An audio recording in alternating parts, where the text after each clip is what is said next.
Hi everyone, welcome to triple IT classes. Triple IT classes లో ఈ session లో మనం చాప్టర్ 7 చెప్పబోతున్నాం. ఆల్రెడీ చాప్టర్ 6 వరకు మనకు సిలబస్ అనేది అయిపోయింది. చాప్టర్ 7 కోఆర్డినేట్ జామెట్రీకి సంబంధించి కాన్సెప్ట్ అనేది ఈ క్లాస్ లో చెప్తున్నాను. ఈ సెషన్ లో మనకు ఈ కాన్సెప్ట్ అనేది బాగా వస్తే ప్రాబ్లమ్స్ చేయడం చాలా సింపుల్ అవుతుంది. సో కాన్సెప్ట్ అనేది ఫస్ట్ బాగా వినండి. ఏ ఫార్ములాస్ మనకు అవసరం అవుతాయి, ఎటువంటి మోడల్స్ లో క్వశ్చన్స్ వచ్చే అవకాశం ఉందో వాటన్నిటిని బేస్ చేసుకొని ఏమేం ఫార్ములాస్ మనకు గుర్తుండాలి అనేది ఈ చాప్టర్ లో ఇప్పుడు డిస్కస్ చేస్తాం. ఫస్ట్ గా ఈ చాప్టర్ సంబంధించి మనకు మెయిన్ గా ఫస్ట్ ఫార్ములా ఏది వస్తుందంటే 2 పాయింట్స్ ఉన్నాయనుకోండి, x1 y1 and x2 y2 అనే 2 పాయింట్స్ ఉంటే వాటి మధ్య డిస్టెన్స్ కనుక్కోవడానికి ఫార్ములా అనేది చాలా ఇంపార్టెంట్. మనకు స్టార్టింగ్ డిస్టెన్స్ a నుంచి b కి డిస్టెన్స్ కనుక్కోవడానికి ఫార్ములా స్క్వేర్ రూట్ ఆఫ్ అందరికీ తెలిసిన ఫార్ములా, ఈజీ ఫార్ములా ఇది. x2 x1 కానీ x1 x2 కానీ రెండు కరెక్టే, ఎందుకంటే హోల్ స్క్వేర్ వేస్తాం కాబట్టి. x2 x1 హోల్ స్క్వేర్ వేసినా లేదా x1 x2 హోల్ స్క్వేర్ వేసినా ప్రాబ్లం లేదు, ఎందుకంటే 4 3 హోల్ స్క్వేర్ వేసినా 3 4 హోల్ స్క్వేర్ వేసినా రెండు 1 స్క్వేర్ అన్నా -1 స్క్వేర్ అన్నా +1 అవుతుంది. కాబట్టి మీరు ఫార్ములా ఇలా రాయొచ్చు, ఇలా రాయొచ్చు, no problem. x1 x2 whole square రాసుకోవచ్చు, లేదా x2 x1 హోల్ స్క్వేర్ కూడా రాసుకోవచ్చు. Plus y2 y1 whole square. ఇది డిస్టెన్స్ కనుక్కోవడానికి ఫార్ములా. తర్వాత మిడ్ పాయింట్ కనుక్కోవడానికి ఫార్ములా. ఈ రెండు పాయింట్స్ తో ఫామ్ అయ్యే లైన్ కు మిడ్ పాయింట్ కనుక్కోవడానికి formula mid point is equal to x1 x2 by 2 y1 y2 by 2. ఇది మిడ్ పాయింట్ కనుక్కోవడానికి ఫార్ములా. ఇలా కాకుండా సెక్షన్ ఫార్ములా అడిగాడు అనుకోండి. సెక్షన్ ఫార్ములా అంటే ఏమంటే ఒక లైన్ సెగ్మెంట్ ను AB అనే లైన్ సెగ్మెంట్ ను P అనే పాయింట్ m పార్ట్స్ గా n పార్ట్స్ గా డివైడ్ చేస్తూ ఉంటే, అంటే m సెంటీమీటర్స్ n సెంటీమీటర్స్ గా m:n రేషియోలో డివైడ్ చేస్తూ ఉంటే m పార్ట్స్ n పార్ట్స్ అంటే m:n రేషియోలో a అనేది x1 y1 b అనేది x2 y2 అనే పాయింట్స్ డివైడ్ చేస్తుంటే p అనే పాయింట్ కోఆర్డినేట్స్ ఎలా కనుక్కోవాలంటే ఫార్ములా mn అనుకోవచ్చు, లేదా ఇప్పుడుండే టెక్స్ట్ బుక్స్ లో ఏముందంటే m1 m2 ఉంది. mn అయినా పెట్టుకోవచ్చు, m1 m2 అయినా పెట్టుకోవచ్చు. ఈజీ మెథడ్ చూడండి, గుర్తు పెట్టుకునేది కింద ఫస్ట్ m1 m2, ఇక్కడ కూడా m1 m2 గుర్తు పెట్టుకునే విధానం చూడండి. m1 m2, m1 first x2, m2 x1, m1 x2, m1 m2 x1 x2 మధ్యలో plus m1 x2 m2 x1. ఇక్కడ కూడా same m1 m2 y2 y1 మధ్యలో plus m1 x2 m2 x1 by m1 m2, m1 y2 m2 y1 by m1 m2. గుర్తు పెట్టుకునే విధానం ఎలా అంటే m1 m2 m1 m2 m1 m2 m1 m2 రాసుకుంటాం. ఇక్కడ x1 ఇక్కడ x2 ఇక్కడ y1 ఇక్కడ y2 ఈజీగా గుర్తు పెట్టుకోవచ్చు. దీని ఏమంటారంటే పాయింట్ ఎక్కడ ఉందంటే ఈ రెండు పాయింట్స్ కు మధ్యలో ఉంది కాబట్టి దీని ఏమంటాం ఇంటర్నల్ పాయింట్ అంటారు. దాన్ని ఇంటర్నలీ అంటారు. ఇంటర్నలీ డివైడ్ అంటే మధ్యలో లోపల ఎక్కడో P అనే పాయింట్ AB అనే లైన్ సెగ్మెంట్ ను డివైడ్ చేస్తుంది. ఇలా అలా కాకుండా AB అనే లైన్ ఉంది, లైన్ సెగ్మెంట్, దాని బయట P ఉంది. ఇక్కడి నుంచి ఇక్కడికి m పార్ట్స్, ఇక్కడి నుంచి ఇక్కడికి n పార్ట్స్ అనుకోండి. అంటే ఎక్స్టర్నల్ గా ఉంది పాయింట్ P అనేది, ఎక్స్టర్నల్ గా ఉంది. ఎక్స్టర్నల్ గా ఉంటే పాయింట్ P, అప్పుడు ఎక్స్టర్నల్లీ ఫార్ములా రాసుకోవాలి. సేమ్ పాయింట్ P కనుక్కోవడానికి ఎక్స్టర్నల్లీ అంటే కొత్త ఫార్ములా ఏం లేదు, ఇంటర్నల్లీ ఫార్ములా అనే ప్లస్లు తీసేసి మైనస్లు పెట్టాలి. m1 x2 m2 x1 by m1 m2 కింద m1 m2 m1 y2 m2 y1 by m1 m2. చాలా ఈజీగా గుర్తుపెట్టుకోవచ్చు ఫార్ములా. ఒకటి ఇంటర్నల్ అయినప్పుడు ప్లస్ ఉంటుంది, లోపల ఉంటుంది, కాబట్టి బయట ఎక్స్టర్నల్ అయినప్పుడు ఫార్ములా ఏమొస్తుంది, మైనస్ వస్తుంది. సో ఈ రెండు ఫార్ములాస్, ఫస్ట్ డిస్టెన్స్, తర్వాత మిడ్ పాయింట్, తర్వాత సెక్షన్ ఫార్ములా. దీని తర్వాత గుర్తుపెట్టుకోవాల్సిన ఫార్ములా ఏదంటే మనకు మెయిన్ గా ఎగ్జామ్ పాయింట్ ఆఫ్ వ్యూలో సెంట్రాయిడ్. అసలు సెంట్రాయిడ్ అంటే ఏంది? సెంట్రాయిడ్ సింబల్ జీగా పెట్టుకుంటాం. సెంట్రాయిడ్ అంటే ఏమంటే ఒక ట్రయాంగిల్ లో 3 వర్టిసెస్ కు సంబంధించి ఆపోజిట్ వర్టెక్స్ నుంచి మిడ్ పాయింట్ ను కలిపే లైన్స్, ఇలా మిడ్ పాయింట్ ను కలిపే లైన్ ఏమంటామంటే మీడియన్ అని పిలుస్తాం. ఏమని పిలుస్తాం దీన్ని? ఒక వర్టెక్స్ నుంచి దాని ఆపోజిట్ సైడ్ లో ఉండే మిడ్ పాయింట్ ను కలిపే లైన్ ఏమని పిలుస్తామంటే మనం మీడియన్ అని పిలుస్తాం. ఈ మీడియన్స్ అన్ని జాయిన్ అయ్యే పాయింట్ నే మనం సెంట్రాయిడ్, అంటే point of intersection of medians is called as centroid అని మీరు 7th 8th క్లాస్ లో నేర్చుకుంటారు. Point of intersection of medians. అంటే ఇక్కడ నుంచి ఒక మీడియన్ మిడ్ పాయింట్ కలుపుతున్నా బిఈ, సి నుంచి ఎఫ్ మిడ్ పాయింట్ కలుపుతున్నా మీడియన్. మూడు మీడియన్లు కలిసే చోటు ఉండే పాయింట్ ఏమంటామంటే సెంట్రాయిడ్ అంటాం. ఈ పాయింట్ ఏమంటాం సెంట్రాయిడ్. సెంట్రాయిడ్ ఎప్పుడు సైడ్ ను 2:1 రేషియోలో డివైడ్ చేస్తుంది. ప్రతి సైడ్ ను, ఇది ఉంది కదా ఈ లైన్, ప్రతి మీడియన్ ను సెంట్రాయిడ్ అనేది ఏ రేషియోలో డివైడ్ చేస్తుంది? 2:1 రేషియో. వెరీ ఇంపార్టెంట్ బిట్ ఇది. ప్రతి మీడియన్, ఈ ప్రతి లైన్ ఉంది కదా, ప్రతి మీడియన్ లైన్, ఈ లైన్ ఇక్కడ 2 పార్ట్స్ ఉంటే ఇక్కడ 1 పార్ట్. అదే ఇక్కడైతే బి నుంచి జికి 2 పార్ట్స్ ఉంటే జి నుండి ఈకి 1 పార్ట్. సో 2:1 రేషియోలో డివైడ్ చేస్తుంది. ఫర్ ఎగ్జాంపుల్ ఏదైనా మనం ఏ నుంచి జి కనుక్కోవాలనుకోండి, ఏజి ఎన్ని పార్ట్స్ ఇది? 2 parts out of 3 parts of total AD అని రాస్తాం. టోటల్ ఏడీలో ఏజీ అనేది 2 parts out of total 3 parts. అదే జీడి కనుక్కోవాలనుకోండి, జీడి 1 part out of 3 parts of whole AD. ఇది మనకు సెంట్రాయిడ్ కి సంబంధించిన ఫార్ములాస్. ఇది మనకి ఎలా జామెట్రీలో మళ్ళీ వస్తుంది, కాబట్టి జామెట్రీలో అక్కడ డిస్కస్ చేస్తాం. ఇప్పుడైతే మనం గుర్తుపెట్టుకోవాల్సింది ఏమంటే సెంట్రాయిడ్ కనుక్కోవడానికి ఫార్ములా ఏమి? 3 పాయింట్స్ ఉంటాయి, x1 y1 x2 y2 x3 y3. ఈ 3 పాయింట్స్ ఉన్నప్పుడు సెంట్రాయిడ్ ఎలా కనుక్కోవాలంటే x1 plus x2 plus x3 by 3 y1 plus y2 plus y3 by 3. వాటి average, first coordinates average and second coordinates average చేస్తే వచ్చేదే మనకు సెంట్రాయిడ్.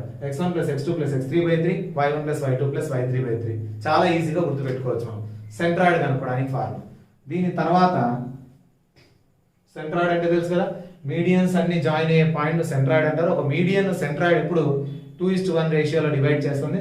ఆ మీడియన్ లో ఉండే ఫస్ట్ పార్ట్ సెకండ్ పార్ట్ కనుక్కోవాలంటే వేసుకోవాల్సిన ఫార్ములాస్ ఇది జామెట్రీలో నెక్స్ట్ మళ్ళీ ఎలా వస్తుంది అయినా కూడా గుర్తుపెట్టుకోండి. AG 2 parts out of total 3 parts of AD, GD 1 part out of 3 parts of AD అని చెప్తాం. సో ఇది అయిపోయిన తర్వాత ఏం చేస్తామంటే కోఆర్డినేట్ యాక్సిస్ అంటే తెలుసు కదా మీకు, ఎక్స్ యాక్సిస్ వై యాక్సిస్. ఈ రెండు యాక్సిస్ తో ఫామ్ అయ్యే స్ట్రైట్ లైన్ ఈక్వేషన్ ఇస్తాడు. Straight line ax plus by plus c కానీ ఏదో ఒక లైన్ ఈక్వేషన్ ఇస్తాడు. ఇలా ఇచ్చినప్పుడు ఇక్కడ ఫామ్ అయ్యే ఏరియా ఆఫ్ ట్రయాంగిల్ కనుక్కోమంటాడు. ఈ ట్రయాంగిల్ ఫామ్ అయింది కదా, AOB అనుకుంటాం. లేకపోతే ఇక్కడ ఏ పెట్టుకుంటే AOB ఎలాగైనా పెట్టుకోవచ్చు. ఎక్స్ యాక్సిస్ లో జనరల్ గా ఏ అనుకుంటుంటాం కాబట్టి AOB area of triangle AOB ఎలా కనుక్కోవాలంటే, అంటే ఒకటి ఖచ్చితంగా ఆరిజిన్ ఉండాలి. 0,0 ఉన్నప్పుడు దీని ఏరియా ఆఫ్ ట్రయాంగిల్ ఎలా కనుక్కుంటాం అంటే దీని x1 y1 ఇక్కడ వచ్చేసి x2 y2 ఉంటుంది. కాబట్టి పాయింట్స్ ఇక్కడ గుర్తుపట్టాలి. ముందు ఏ అనే పాయింట్ బి అనే పాయింట్ కనుక్కున్న తర్వాత formula half modulus x1 y2 minus x2 y1. ఇది ఫార్ములా. ఇది చాలా ఇంపార్టెంట్ ఎగ్జామ్ పాయింట్ ఆఫ్ వ్యూలో మనకు triple. Half modulus x1 y2 minus x2 y1 అనే ఫార్ములా గుర్తుండాలి. ఎలా చేస్తామంటే x1 y2 minus x2 y1 product of means product of extremes లాగా కనిపిస్తుంది. x1 y2 minus x2 y1 అనే ఫార్ములా చాలా ఈజీ గుర్తుపెట్టుకోవచ్చు. అలా కాకుండా ఈక్వేషన్ ఫార్ములా ఇస్తే x by a plus y by b is equal to 1. దీని ఏమంటామంటే ఇంటర్సెప్ట్స్ ఫార్మ్ అంటాం. Intercepts form of an equation, line equation. Intercept form లో x by a plus y by b is equal to 1 ఇస్తే, అంటే a value b value తెలిస్తే మనకు x కింద ఉండేదాన్ని x ఇంటర్సెప్ట్ అంటారు. x ఇంటర్సెప్ట్ x కింద ఉండేది a, y ఇంటర్సెప్ట్ b అంటే x లో a దగ్గర టచ్ అవుతుంది, y లో b దగ్గర టచ్ అవుతుంది అని తెలిస్తే, x ఇంటర్సెప్ట్ y ఇంటర్సెప్ట్ తెలిస్తే అప్పుడు డైరెక్ట్ గా area of triangle AOB is equal to, ఇవి పాయింట్స్ ఇచ్చినప్పుడు చేస్తాం. x1 y1 x2 y2 points ఇస్తే ఇలా చేస్తాం. ఒకటి ఆరిజిన్ ఉంటుంది ఖచ్చితంగా 0,0. అలా కాకుండా ఈక్వేషన్ ఇస్తే ఈ ఫామ్ లో లేదా ఈ ఫామ్ లో ఈక్వేషన్ ఇస్తే దాన్ని ఇలా మార్చుకున్న తర్వాత x ఇంటర్సెప్ట్ y ఇంటర్సెప్ట్ కనుక్కున్న తర్వాత direct formula half modulus AB. Direct గా x ఇంటర్సెప్ట్ y ఇంటర్సెప్ట్ రెండు తెలిస్తే డైరెక్ట్ ఫార్ములా ఏం రాసుకుంటాం, హాఫ్ మాడ్యులస్ AB. ఇది డైరెక్ట్ ఫార్ములా. ఇలా కాకుండా 3 పాయింట్స్ ఇచ్చేసాడు అనుకో, A అనే ట్రయాంగిల్, A అనే పాయింట్ x1 y1, B అనే point x2 y2 and C అనే point x3 y3. Normal triangle ఇది. అంటే అన్ని వర్టిసెస్ ఉన్నాయి, ఏది 0,0 లేదు. అటువంటప్పుడు కనుక్కోవాల్సిన ఏరియా ఆఫ్ ట్రయాంగిల్ ఫార్ములా వచ్చేసి హాఫ్, పెద్ద లెంతీ ఫార్ములా ఇది, ఎలా ఈజీగా గుర్తుపెట్టుకోవాలనేది చూస్తాం. x1 into x2 into x3 into, so ఈ ఫార్ములా కూడా యూజ్ చేయం మనం ఎగ్జామ్లో నెక్స్ట్ బిట్స్ చేస్తారు. కానీ ఈ ఫార్ములా ఉంది, డైరెక్ట్గా question area of triangle for 3 points versus 3 points ఇచ్చేసి ఏరియా ఆఫ్ ట్రయాంగిల్ అడిగితే ఈ ఫార్ములా కింద ఇచ్చాడు అనుకోండి ఆప్షన్స్లో, ఫార్ములా మనకు తెలిసిండాలి కాబట్టి ఫార్ములా చెప్తున్నాను. ఎగ్జామ్ పాయింట్ ఆఫ్ వ్యూలో మనం బిట్ చేసేటప్పుడు ఫార్ములా ఇది వాడడం, అసలు ఇది వాడకుండానే ట్రిక్కీ వేలో చేస్తాం మనం, ఎందుకంటే ఇది లెంతీ అనమాట. ఈ ఫార్ములా వేసి ప్రాబ్లం చేసి ఏరియా కనుక్కునే లోపల 2 minutes అవుతుంది. దానికంటే ఫాస్ట్గా మనం ఏరియా ఎలా కనుక్కోవాలని నేను చెప్తాను క్లాస్లో. చూడండి ఎలా చేయాలి, గుర్తు పెట్టుకోవాల్సింది x1 x2 x3. ఫస్ట్ లోపల అన్ని వైలు వస్తాయి, ఎలా వస్తాయంటే 1 2 3 వస్తుంది. ఫస్ట్ 1 2 3, మధ్యలో మైనస్ 1 2 3 2 3 1 2 3 1 3 1 2 3 1 2, మధ్యలో మైనస్ 1 2 3 2 3 1 3 1 2 1 2 3 2 3 1 3 1 2, సైకిల్ లాగా 1 2 3 తర్వాత 2 3 1 తర్వాత 3 1 2, కొంచెం 2 3 1 3 1 2. లోపల వైలు బయట ఎక్స్లు, మధ్యలో ఇక్కడ ప్లస్లు, ఈ మధ్యలో మైనస్లు. ఈజీగా గుర్తుపెట్టుకోవచ్చు. ఫార్ములా ఒకవేళ అడిగితే మాత్రమే, ఫార్ములానే అవసరం లేకుండా మనం ప్రాబ్లం చేసేయచ్చు ఎగ్జామ్లో. ఈ ఫార్ములా యూజ్ చేసుకుంటాం అంతే. ఎలా చేస్తామనేది మీకు చెప్తాను ఎలా చేయాలని. So area of triangle. ఇంకొకటి ఉంది హెరాన్స్ ఫార్ములా అని, Heron's formula for finding area of triangle. అది ఎప్పుడంటే సైడ్స్ ఇచ్చినప్పుడు, సైడ్స్ ఇచ్చినప్పుడు ఏరియా ఆఫ్ ట్రయాంగిల్ కనుక్కోవడానికి formula square root of S into S minus A into S minus B into S minus C. ఇక్కడ S అంటే ఏమంటే semi perimeter అంటారు, A plus B plus C by 2. దీన్ని ఏమని పిలుస్తాము, సెమీ పెరిమీటర్ అని పిలుస్తాం. ఏమని పిలుస్తాం దీన్ని, సెమీ పెరిమీటర్. అంటే పెరిమీటర్ లో హాఫ్, పెరిమీటర్ అంటే అన్ని సైడ్స్ యాడ్ చేయాలి, A plus B plus C by 2. దాన్ని చేస్తే ఎస్ వస్తుంది, ఎస్ సబ్స్టిట్యూట్ చేస్తాం. సైడ్స్ ఇచ్చింటాడు, 3 sides ఆఫ్ ఎ ట్రయాంగిల్ ఇస్తాడు, ఏబి బిసి సిఏ వాల్యూస్ ఇస్తాడు. వాల్యూస్ ఇచ్చినప్పుడు S into S minus A into S minus B into S minus C చేస్తే మనకు హెరాన్స్ ఫార్ములా యూజ్ చేసి ఆన్సర్ మనం ఏరియా ఆఫ్ ట్రయాంగిల్ కనుక్కోవచ్చు. హెరాన్ ఫార్ములా లేకుండా points ఇస్తే పాయింట్స్ రూపంలో మనం, ఏ పాయింట్స్ ఇస్తే పాయింట్స్ లాగా చేయొచ్చు, ఇంటర్సెప్ట్ ఫార్మ్ ఇస్తే ఇంటర్సెప్ట్ లో కనుక్కోవచ్చు, హెరాన్స్ ఫార్ములా లాగా సైడ్స్ ఇస్తే హెరాన్స్ ఫార్ములా యూజ్ చేసి చేయొచ్చు. సో ఇన్ని విధాలుగా అన్ని మనం కనుక్కునేది ఏరియా ఆఫ్ ట్రయాంగిల్ అనేది కనుక్కుంటాం ఈ విధంగా. సో ఏరియా ఆఫ్ ట్రయాంగిల్ ఎలా కనుక్కోవాలో చూసాం కదా. నెక్స్ట్ ఏరియా ఆఫ్ క్వాడ్రిలేటరల్ ఇస్తే ఎలా చేయాలి, ఏరియా ఆఫ్ క్వాడ్రిలేటరల్ అడుగుతాడు, లేదా ప్యారలలోగ్రామ్ అడుగుతాడు.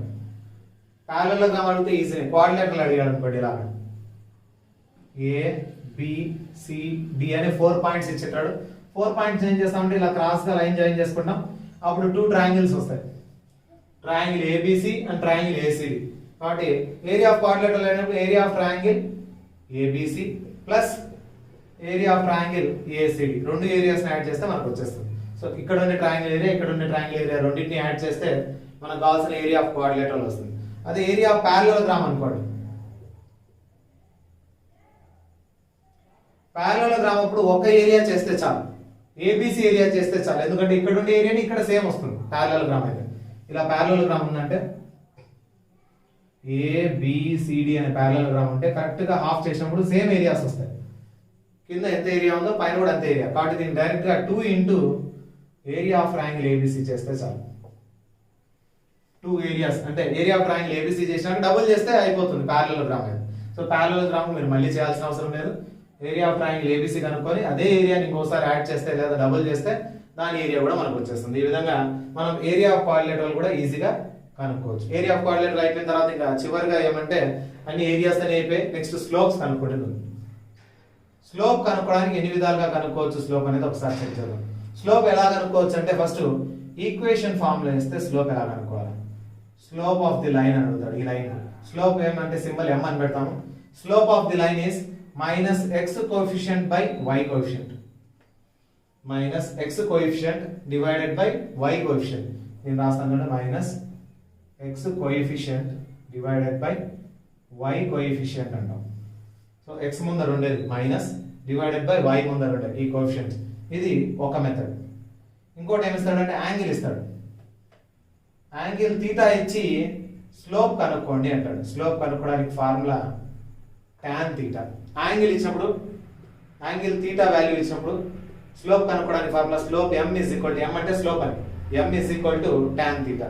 ఇంకా లాస్ట్ గా పాయింట్స్ ఇస్తాడు x1 y1 ఇది టెక్స్ట్ బుక్ లో ఉంది ఆల్రెడీ మీకు x2 y2 అనే రెండు పాయింట్స్ ఇచ్చి స్లోప్ కనుక్కోమంటాడు slope m is equal to y2 minus y1 divided by ఇలా కూడా రాయొచ్చు y1 minus y2 divided by x1 minus x2 కూడా రాయొచ్చు రెండు రివర్స్ చేయాలి లేదా y2 minus y1 by x2 minus x1 కానీ లేదా y1 minus y2 by x1 minus x2 కూడా రాయొచ్చు ఎందుకంటే రెండు రివర్స్ చేసినప్పుడు మైనస్ బయటికి వచ్చి రెండు క్యాన్సిల్ అవ్వి మళ్ళీ సేమ్ ఆన్సర్ ఉంటుంది కాబట్టి ఏ ఫార్ములా అయినా వాడుకోవచ్చు మీరు y1 minus y2 అని రాయొచ్చు లేదా y2 minus y పైన 2 minus 1 వస్తే కింద కూడా 2 minus 1 రాయాలి y2 minus y1 divided by x2 minus x1 so total గా ఓవరాల్ గా మనం స్లోప్ కనుక్కునేది మూడు ఫార్ములా స్లోప్ కనుక్కునేకి వచ్చాయి ఈ మూడు తెలిసిన తర్వాత రెండు లైన్స్ ప్యారలల్ చెప్పాలంటే two lines are parallel two lines parallel అని చెప్పాలంటే కండిషన్ ఏమంటే స్లోప్స్ ఆర్ ఈక్వల్ ఏమని చెప్తాము రెండు లైన్స్ కు స్లోప్స్ కనుక్కొని స్లోప్స్ ఆర్ ఈక్వల్ అని చెప్తాం స్లోప్స్ ఈక్వల్ అయితే చాలు రెండు లైన్స్ ఏమైపోతాయి ప్యారలల్ లైన్స్ ఇదే కాన్సెప్ట్ మనం 4th చాప్టర్ లో అప్లై చేయొచ్చు పేర్ ఆఫ్ లీనియర్ ఈక్వేషన్స్ ఉంది కదా ఇన్ టూ వేరియబుల్స్ అనేది అక్కడ మనం ఈ కాన్సెప్ట్ అప్లై చేయొచ్చు ఇది ఫాస్ట్ గా అవుతుంది అనమాట రెండింటి స్లోప్స్ ఈక్వల్ అయితే చాలు రెండు లైన్స్ ప్యారలల్ లైన్స్ అనేది అది కూడా ఈజీనే కాన్సెప్ట్ అక్కడ a1/a2 b1/b2 ఫాస్ట్ గా చేసేయచ్చు లేదా ఇలా అయినా చేయొచ్చు స్లోప్స్ వచ్చేసి రెండు ఈక్వల్ అయితే ఒకవేళ క్వశ్చన్ అడగొచ్చు if the slopes of two lines are equal then they are called dash lines they are called as parallel lines రెండు లైన్స్ ప్యారలల్ అనాలి అదే రెండు లైన్స్ పర్పెండిక్యులర్ అనాలంటే పర్పెండిక్యులర్ కండిషన్ అక్కడ లైన్స్ పర్పెండిక్యులర్ కండిషన్ ఉంది మనం a1a2 plus b1b2 is equal to 0 చేయాలా 0 వస్తే పర్పెండిక్యులర్ అని చెప్పాను మనం చేసిన పేర్ ఆఫ్ లీనియర్ ఈక్వేషన్స్ ఇక్కడ వచ్చేసి పర్పెండిక్యులర్ అంటే స్లోప్స్ ఉన్నప్పుడు product of two slopes is equal to -1 రెండు స్లోప్స్ ను ప్రోడక్ట్ చేస్తే product of the slopes is equal to -1 slopes తీసుకొని వాటి ప్రోడక్ట్ చేస్తే మల్టిప్లై చేస్తే వాటి ఆన్సర్ ఎంత వస్తుందంట -1 వస్తే ఖచ్చితంగా అది పర్పెండిక్యులర్ లైన్స్ అవుతాయి అదే పర్పెండిక్యులర్ స్లోప్ కనుక్కోండి ఒక లైన్ అన్నాడంటే -1 డివైడెడ్ బై ఇంటూ m1 అటు సైడ్ పోతే డివైడెడ్ బై m1 ఇలా కూడా రాసుకోవచ్చు క్రాస్ మల్టిప్లై చేస్తే మళ్ళీ ఏమవుతుంది m1 m2 -1 అయ్యేది ఒక స్లోప్ ఇచ్చేసి ఇంకో స్లోప్ కనుక్కోండి పర్పెండిక్యులర్ స్లోప్ ప్యారలల్ స్లోప్ కనుక్కోండి పర్పెండిక్యులర్ స్లోప్ కనుక్కోండి అని కూడా క్వశ్చన్ అడగచ్చు ప్యారలల్ స్లోప్ అంటే ఏం చేస్తాం వాడు ఇచ్చిన స్లోప్ ఆన్సర్ పెట్టేస్తాం ప్యారలల్ లైన్ కూడా అదే స్లోప్ ఉంటుంది పర్పెండిక్యులర్ స్లోప్ కనుక్కోండి అంటే ఏం చేస్తాం -1 బై ఇచ్చిన వాల్యూ స్లోప్ వాల్యూ వేస్తే సెకండ్ లైన్ యొక్క స్లోప్ అనేది వస్తుంది సెకండ్ లైన్ పర్పెండిక్యులర్ లైన్ యొక్క స్లోప్ కావాలంటే -1 divided by slope of the another line ఇంకో లైన్ స్లోప్ ఇచ్చింటాడు కదా దాన్ని ఇక్కడ వేసుకోవాలి ఈ విధంగా మనం ఏం చేయొచ్చు అంటే పర్పెండిక్యులర్ ప్యారలల్ తర్వాత ఏరియాస్ అని కనుక్కోవడం దాని తర్వాత ముందు చేసింది distance formula mid point formula centroid formula ఈ ఫార్ములాస్ అన్ని యూజ్ చేసుకొని మనం ఈ చాప్టర్ లో ఉండే ప్రతి ప్రాబ్లమ్ ని ఈ ఫార్ములాస్ తో మనం సాల్వ్ చేసుకోవచ్చు